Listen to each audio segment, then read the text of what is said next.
today's LASIK day. I'm really excited. I just wanted to kind of run through what it looked like before and during, and then we'll see how I feel after, in case anybody out there is curious about it or interested in it. I've been interested in LASIK for probably about 4 or 5, at least that many years, because my prescription has stayed the same that time, and they look to make sure it's not really changing too much year to year.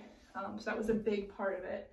So I finally decided to do it. I went in for a consultation about 2 weeks ago. They said I was a good candidate, so I stopped wearing contacts at that appointment.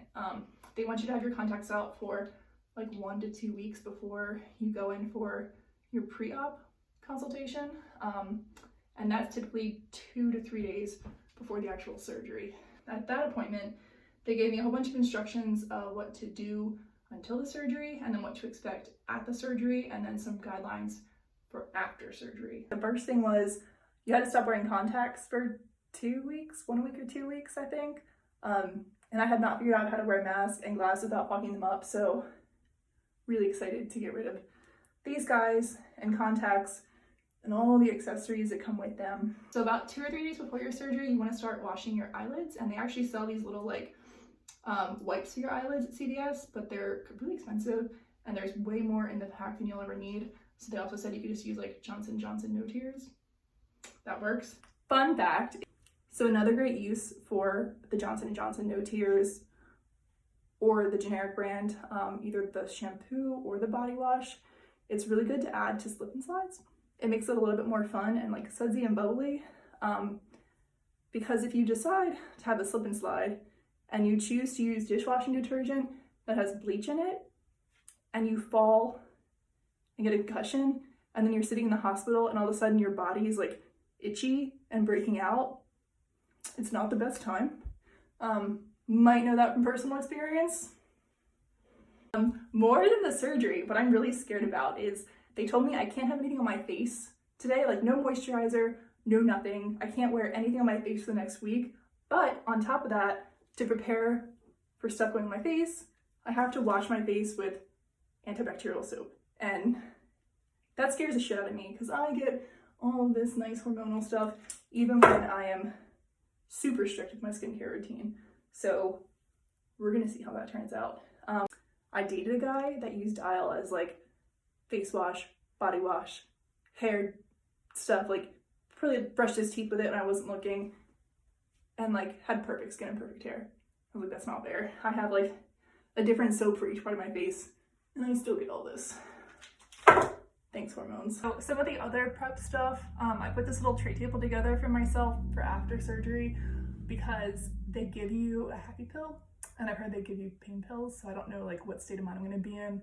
I have a friend that's gonna pick me up after surgery, and then they say just like come home and sleep for 2 hours, so I wanted to make sure I had everything that I need kind of nearby, so I'm not kind of like loopy around the house walking into stuff with eyes that are sore. So before your surgery, they kind of give you 3 different sets of eye drops. You get these combo drops that have an antibiotic in them, I believe. Honestly, I forget what the 2 of them have. The combo ones, I'll keep taking those after surgery 4 times a day, and I've been taking them since yesterday. These ones in the middle are 3 times a day yesterday, and then 1 I'll take in about 5 minutes or so. I call them spicy drops because they hurt.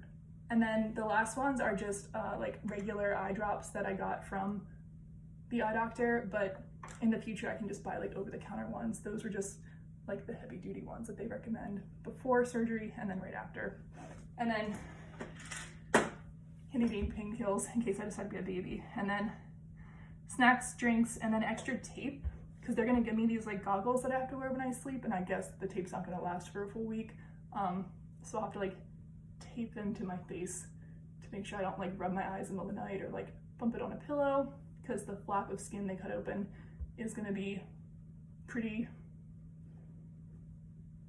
I don't know, it could get injured, it could get torn, it could like smush.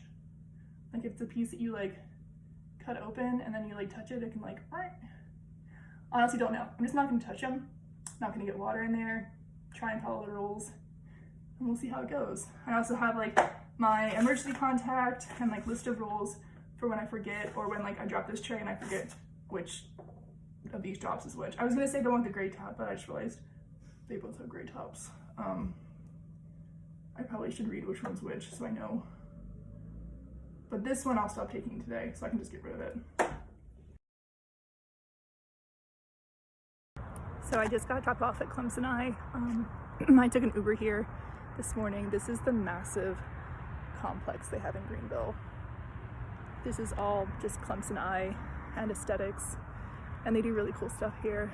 But yeah, I got dropped off by an Uber, but I've got a friend picking me up, and that's actually, this sounds really sad, that's actually one of the reasons I waited so long to get LASIK, because you have to have somebody pick you up. You can't call an Uber, and you obviously can't drive yourself. And until like the last year, I just didn't have anybody that I would feel comfortable asking to pick me up. That's really sad. But I've got lots of people, so I'm good.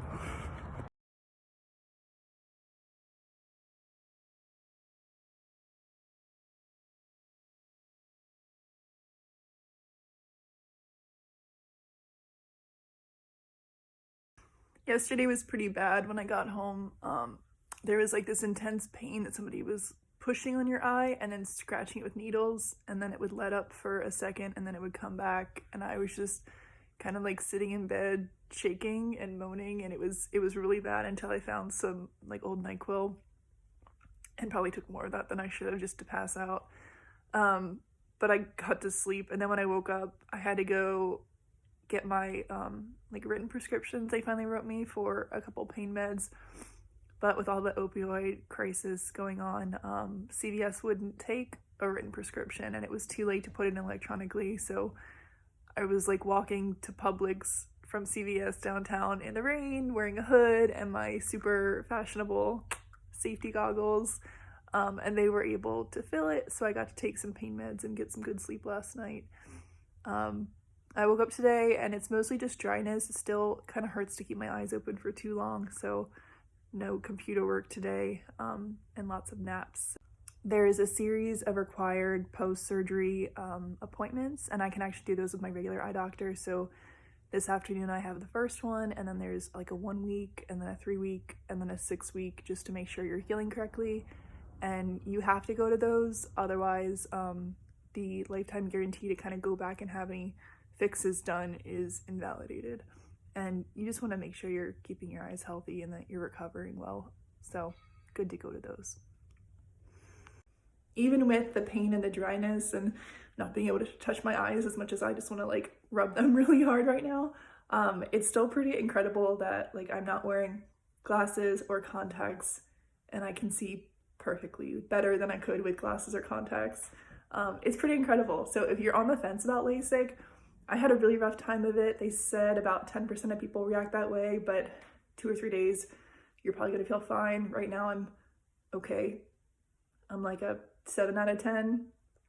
Yesterday was really rough. Today's a little bit better, but I'd highly recommend considering it. See if you're a candidate, because this is really incredible. This is definitely life-changing.